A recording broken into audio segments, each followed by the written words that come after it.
Olá pessoal, tudo bem? Aqui é o Em Defesa do Papa. E este vídeo aqui é um vídeo mais ligado à teologia, né? Apesar de não ser propriamente um vídeo sobre teologia, é um vídeo feito para explicar um conceito religioso praticamente universal para as religiões, que é o conceito do espaço sagrado. E claro, isso é o canal católico, né?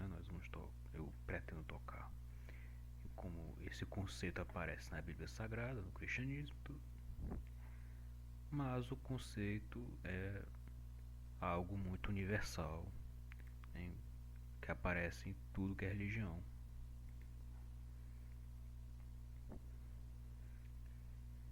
E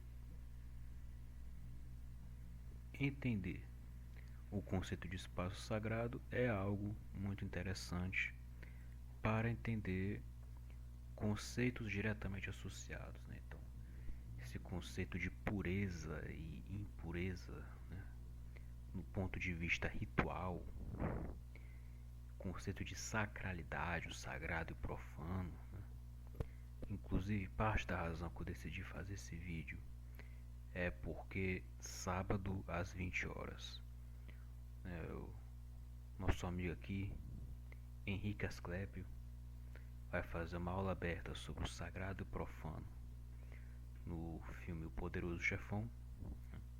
Então, achei interessante tocar nesse assunto.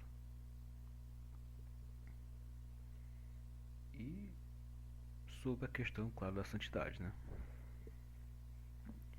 Então, querendo ou não, esse conceito de espaço sagrado é algo muito pertinente aos cristãos. Começando aqui, este vídeo analisa a natureza do espaço sagrado e como ele foi definido. Disclaimer que esse vídeo é também uma tradução de um vídeo gringo, né, de um arqueólogo chamado David Falk, que ele explica esse conceito de espaço sagrado.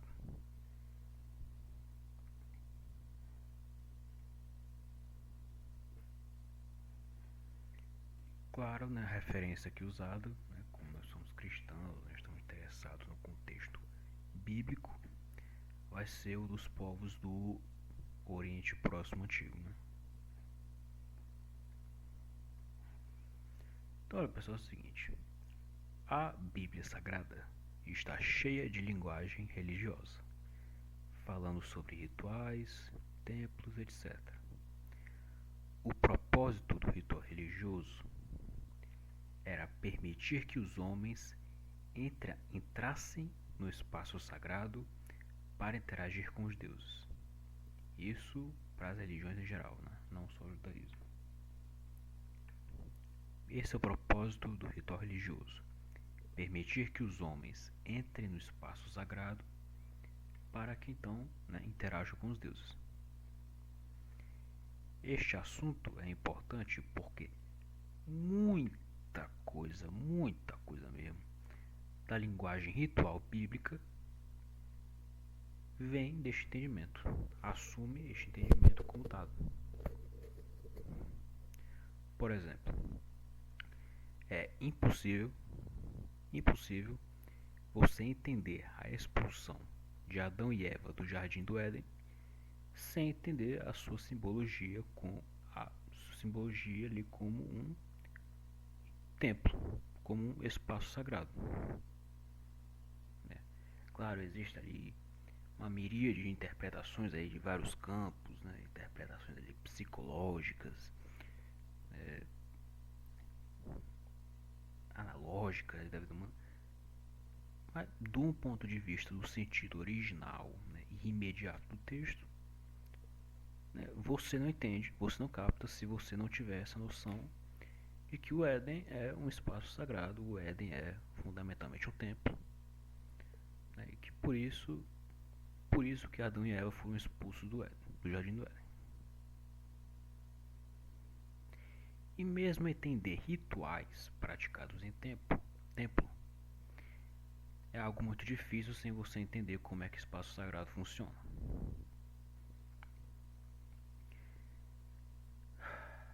Então é o seguinte, pessoal. Para que você entenda esse conceito de espaço sagrado, você precisa entender a diferença entre o sagrado e o profano. Porque o espaço sagrado é exatamente o que parece. É o espaço do sagrado. O que é sagrado? Sagrado é aquilo, né, nessa linguagem religiosa, pertinente aos deuses. É aquilo que é divino ou que está em associação direta com o divino. O sagrado vai ser sinônimo ou pelo menos diretamente relacionado com o puro, com o santo, né, nesse sentido original de ser separado, de ser isolado, com o bom, obviamente. E o profano, por definição, é qualquer coisa que não encaixe na definição de sagrado. Então, profano vai ser as coisas comuns. Não é necessariamente algo mau ou demoníaco, mas é comum, né? São coisas que não estão em direta associação com o divino, que não são ritualmente puras, né? Apesar de não serem necessariamente más, são impuras, né? São ritualmente impuras, são comuns, né? Então não são separados, são comuns. Ocorre de, por obviedade, tudo que é mal. Tudo que é mal tem que ser profano. Não existe o mal sagrado. Mal, por definir, as coisas más, por definição, né? Não, por definição não, né? Mas por natureza são profanas, né? Não existe associação entre sacralidade e o mal, né? E para que se entenda a diferença, eu vou usar aqui uma analogia. Vamos dizer que você que está assistindo esse vídeo quer ir ao espaço. Óbvio, você poderia simplesmente se enfiar num canhão e se atirar até a órbita. Descartando a possibilidade de você morrer, esquece que você vai morrer, né? Assuma que você vai chegar na órbita vivo, sem nenhum machucado, consciente. O que vai acontecer? Você vai morrer lá. Você vai chegar lá e você vai morrer. Você vai congelar por falta de calor, você vai fritar por causa da radiação e vai asfixiar por falta de ar. Tudo ao mesmo tempo. Um desses vai matar você primeiro, mas tudo vai acontecer ao mesmo tempo. Por que isso vai acontecer? Porque o ambiente do espaço sideral não é apropriado para a vida humana. Não é.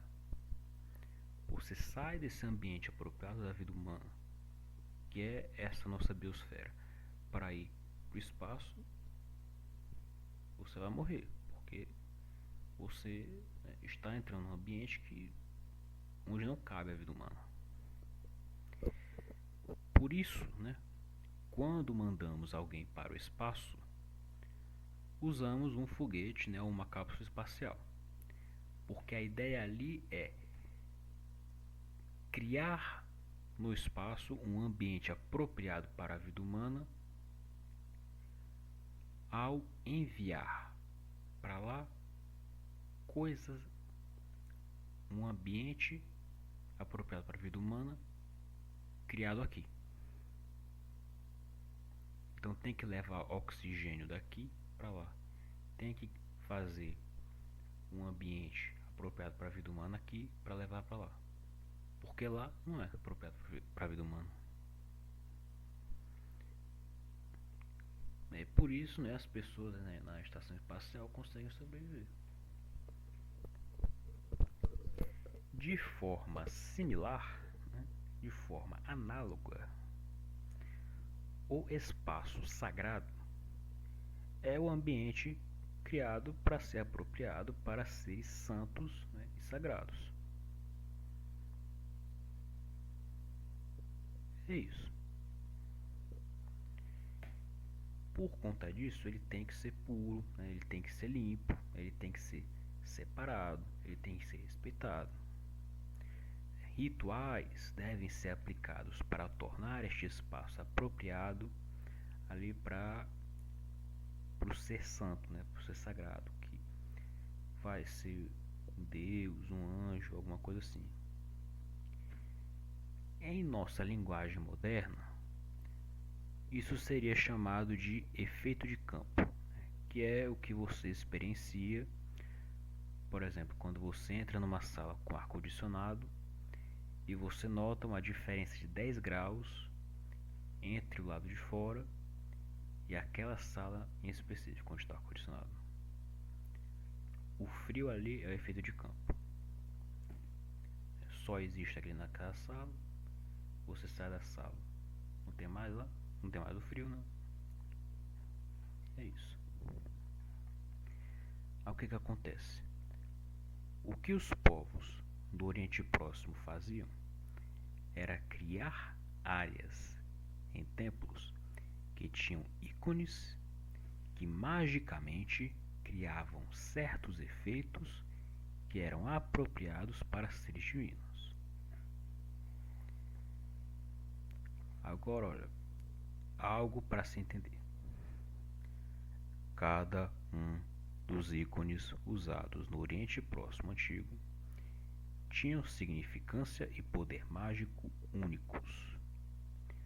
Como resultado, estes povos antigos não tinham apenas um tipo de espaço sagrado. Entendam isso. Deve-se entender que o tipo básico, entre aspas, de espaço sagrado criava pureza, e ícones que eram comumente usados eram os serafim e os querubim. Os serafim protegem o espaço sagrado ao cuspir fogo e destruir aquilo de profano e impuro do lado de fora que tenta entrar no espaço sagrado. Já os querubim protegem o espaço sagrado, bloqueando, né, com as asas e removendo de dentro dele aquilo de impuro que existe ali. O propósito desses anjos é este. Dessa forma, os serafim e os querubim criam um tipo coesivo de espaço sagrado puro. Mas, em culturas como, por exemplo, o Egito Antigo, haviam outros tipos de espaço sagrado. Por exemplo, se eles decorassem um espaço sagrado com o símbolo do Ankh, né, que é a cruz egípcia, esse espaço era feito para promover a vida e os seres vivos. Este era o significado do Ankh. Se eles usassem o símbolo Min, o sentido era de estabilidade. Se eles decorassem com o símbolo Neb, o sentido era de enfatizar realeza e majestade. O Jed representava o domínio, Ma'at, ordem e legalidade, e etc. É por isso que, por exemplo, os sítios de mobília sagrada que você encontra ali em pesquisas arqueológicas são cobertos com estes símbolos, porque eles criavam efeitos discretos que adicionavam tipos específicos de espaço sagrado que tinham seus próprios efeitos. Além disso, os egípcios manipulavam espaço sagrado de outras formas.